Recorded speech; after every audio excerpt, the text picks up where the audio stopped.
Alright boys, let's talk about Dragon Ball. Even if anime as a medium means nothing to you, chances are you've heard of the OG shonen battle manga, Dragon Ball, and, even more likely, its nigh on legendary anime run as Dragon Ball Z. Entire generations grew up glued to their TV screens, following the young monkey boy Son Goku and his numerous encounters with wacky characters back in the original Dragon Ball series. And then came DBZ and gave us sweaty, hulky aliens punching other sweaty, hulky aliens.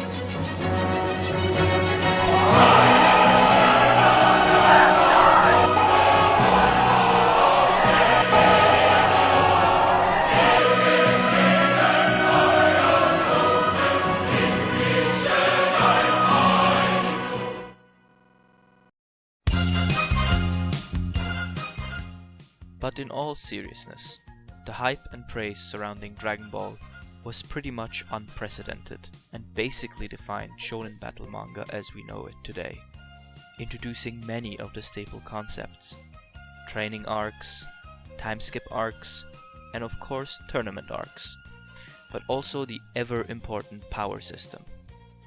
Before Dragon Ball, shonen was mostly dominated by sports manga, and therefore never really delved into supernatural powers. That changed when, in chapter 13 of the manga, series creator Akira Toriyama introduced the readers to the concept of ki, an inner life force that could be tapped into and manipulated in order to shoot sick-ass laser beams out of your hands.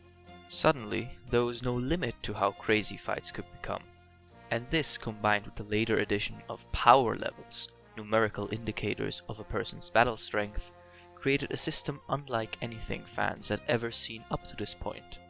A power system. Now, naturally, with Dragon Ball being the first to really push that concept, its power system was a bit rough around the edges. And by that I mean pretty fucking rough. But with only limited fan backlash, Dragon Ball and Dragon Ball Z aired and ended in 1996. And we wouldn't get another series for 19 years, until, in 2015, Dragon Ball Super arrived to our screens, revitalizing the saga once again. And while Super has had its fair share of troubles at the beginning, it's hard to deny that the quality has improved greatly. But out of all the criticisms and issues that fans bring up, one seems to consistently irk people and continues to be a topic of respectful YouTube discussion. The power scaling is broken, and by extension, the power system is broken. And that is what I would like to explore today. Are power levels broken in Dragon Ball Super, and does it even matter?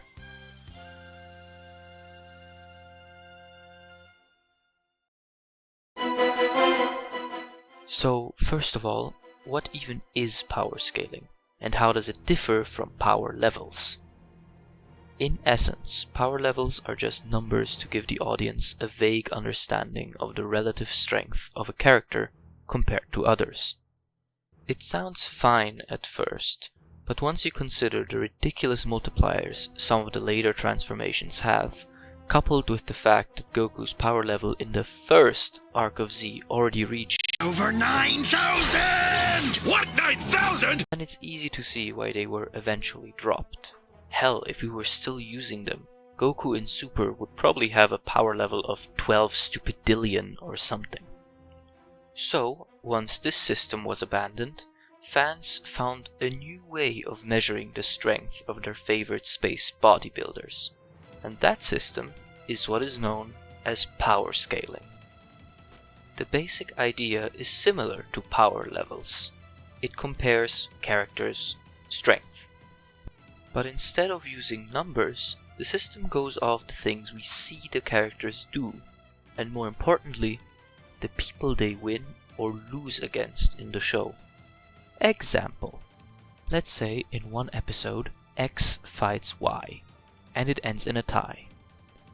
By power scaling, we so determine that X equals Y. A few episodes later, Y fights Z and loses horribly, with parts of the episode hinting that X will be the next to fight Z.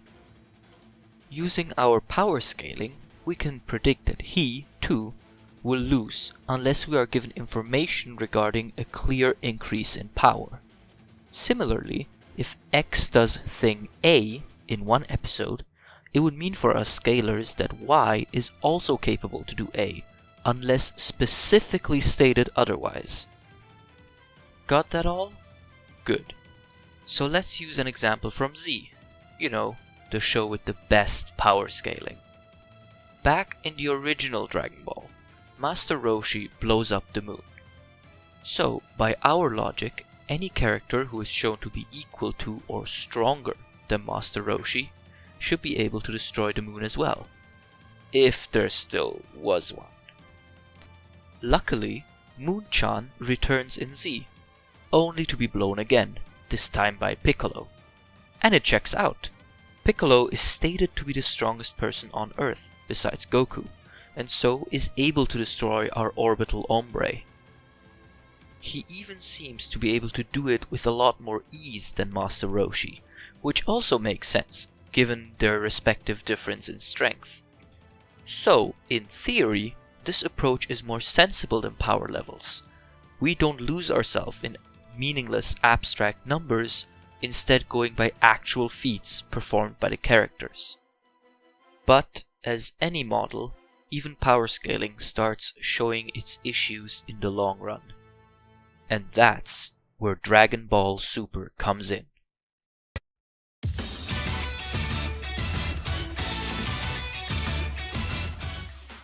Now, thanks to the escalation problem Dragon Ball is known for, a series following Z was always going to be tricky to handle. So, when Super rolled around, Toriyama did what he does best. Not give a shit about details and just focus on having fun. Things escalated further, stronger characters were introduced, the full program. As a result, the show has had many scenes with questionable power scaling. And with that came, of course, the hate. Now, I want to examine two instances where the power scaling was criticized as especially bad. There are of course more of them, but I believe these two got the most hate in the comment sections and forums. The cases in question are Goku vs Krillin and the Universe 6 Saiyans.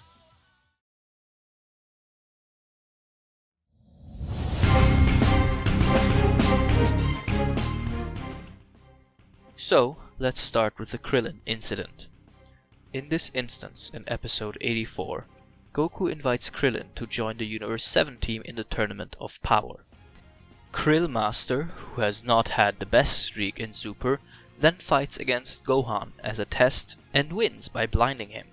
So far so good. After that, Goku decides to test Krillin himself, and so, under the pouring rain, the two friends clash. All in all, a pretty solid setup. The problem, however, for many people started in the second half of the fight, when Goku goes into his strongest form at the time, Super Saiyan Blue. This form is stated to be close to the strength of the gods, at least as close as Goku could get at that time. As he unleashes a Kamehameha, Krillin is able to block it with his own, at least until Robo Waifu jumps in. This upset a large portion of the fanbase when it first aired, and in fact, if you look up this scene on YouTube, you can still find people arguing over how this is or is not possible. After all, Krillin, who has long since been the butt of many jokes about weakness and strength in Dragon Ball, was able to stand up to a literal god of a character. This instance is just one facet of the larger problem that some people call the inconsistent power of Super Saiyan Blue. So, is this it then? Super just doesn't give a shit about power scaling anymore and is therefore the worst. It's not quite that simple. You see, Super Saiyan Blue is not like the other forms we had seen thus far. It gives a large boost in power, yes, but its primary ability is extreme ki control. This is stated repeatedly in the anime, although originating in the manga. It basically means that when in this form, Goku has pretty much total control of how much energy he uses and emits when attacking. With that in mind, let's put ourselves into Goku's shoes for a bit. You are desperately looking for members for your team. The tournament will begin in mere hours, and you are fighting your friend to test if he is able to be of help in the fight. What do? A. Limit your power so you don't hurt him. This is just sparring after all. Or B. Nuke the fucker.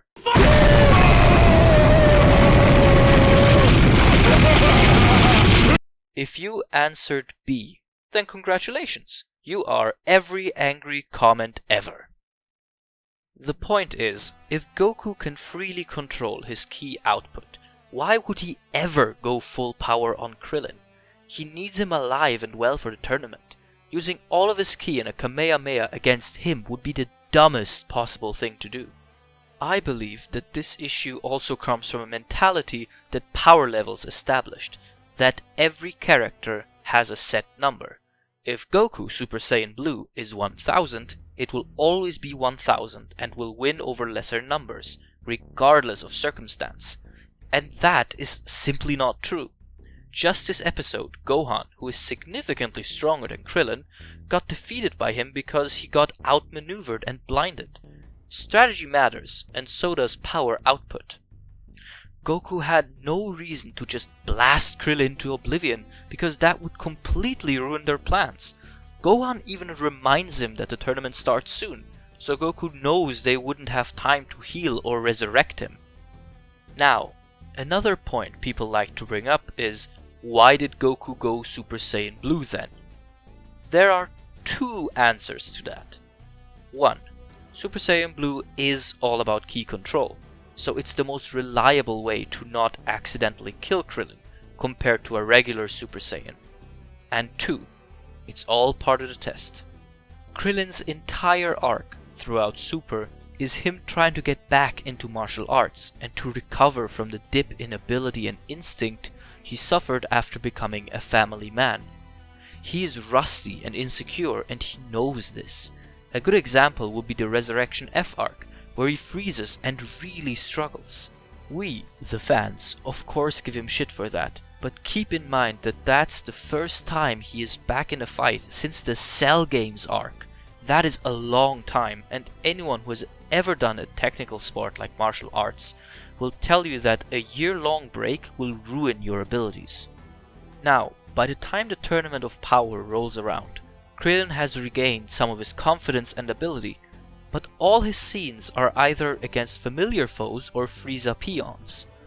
Goku knows that the tournament will likely be full of weird enemies like the Trio de Danger and strong opponents like Toppo.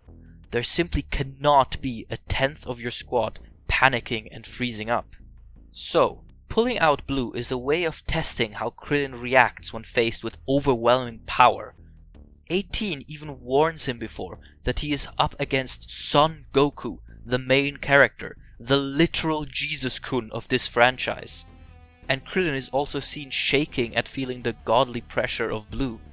Yet he keeps his cool and gives it his all, just as Goku hoped, cementing his place in the team. So, point number 1. Super Saiyan Blue is all about control, so Goku can decide at will how much power to use.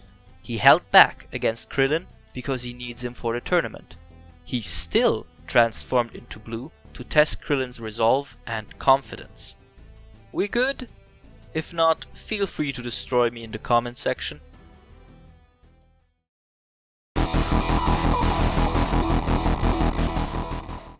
On to the second point, the Universe 6 Saiyans, more specifically the two female Saiyans, Caulifla and Kale. These two were truly a breath of fresh air, being not only the first relevant female Saiyans, but also the first female Super Saiyans, something fans had wanted for years. But this occasion was, again, made pretty bitter by all the hate that flooded the internet consistently with every episode they were in. You see, these two ladies get the mythical Super Saiyan form by feeling a tingling in their backs. This of course enraged many fans, belittling the efforts of our childhood heroes to achieve that mystic state. And yes, I admit that, in of itself, the tingling back thing is kinda dumb. There are explanations and videos out there that delve into the martial arts implications of this, but at face value it certainly feels like an ass pull. But you know what else was an ass pull? Goten and Trunks, as in everything they did. They got Super Saiyan with no effort, learned the fusion technique within barely any time, and even unlocked Super Saiyan 3, which at that time surpassed Vegeta. So, if you complain about Kale and Caulifla, I better also see you complaining about the Buu arc. Either we condemn all ass pulls or none of them. Plus, at least Kale and Caulifla had someone that was willing to explain to them how Super Saiyan actually works. Kaba. So yeah, it is kind of dumb, but it really isn't that much of an issue. The bigger issue starts when our Saiyan girls face off against the Big G. After having his ass handed to him by Roid Daddy, an exhausted Goku fights the Universe 6 girls, who manage to do quite well. Again, this caused the community to collectively shit itself in rage. These Mary Sues and their infinite plot power, am I right? Well, no. They do fine at first, but that's against a tired and confused Goku who had just gone through the most bizarre power-up in his life. Plus, we have seen that the base power of the Universe 6 Saiyans is pretty high ever since Kaba first fought Vegeta and wasn't immediately pulverized. Maybe they're stronger due to having evolved longer, since they were not eradicated and lived pretty prosperous but active lives. But that's beside the point, really. If you keep watching the fight, you notice that while, yes, they do well at the start, the battle starts turning to Goku's favor quickly, thanks to him recovering and also to his more extensive fighting experience. Does it take longer than it should have? Maybe, but remember that one of the participants is literally Broly. And so Goku pretty much defeats them without even going all the way up to blue. Makes sense so far. Then, the biggie happens.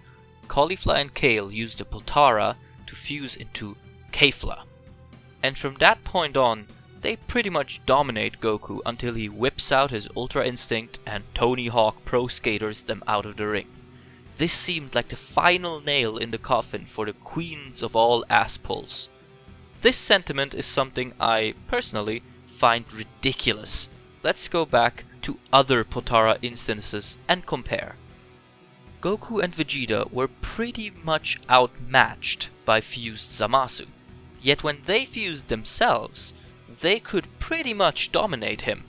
Not convinced? Then let's go further back to the introduction of Potara. Again, Goku and Vegeta are getting completely owned by Buhan, but as soon as they fuse, he is no match for them. It's even stated that Vegeta could have obliterated Buhan instantly if it weren't for his arrogance and need to toy with him. The point is, a Potara fusion is a monstrous power-up, possibly the biggest in the series. It should not be a stretch to assume, then, that a fusion of two characters that were previously struggling with Goku could give him a good fight, especially after transforming while in the fusion. And again, Broly. TLDR. Point number 2. Yes, Super Saiyan is an ass pull with these ladies, just as it was with Goten and Trunks. Goku was tired and, when he worked himself back up to strength, he was actually winning.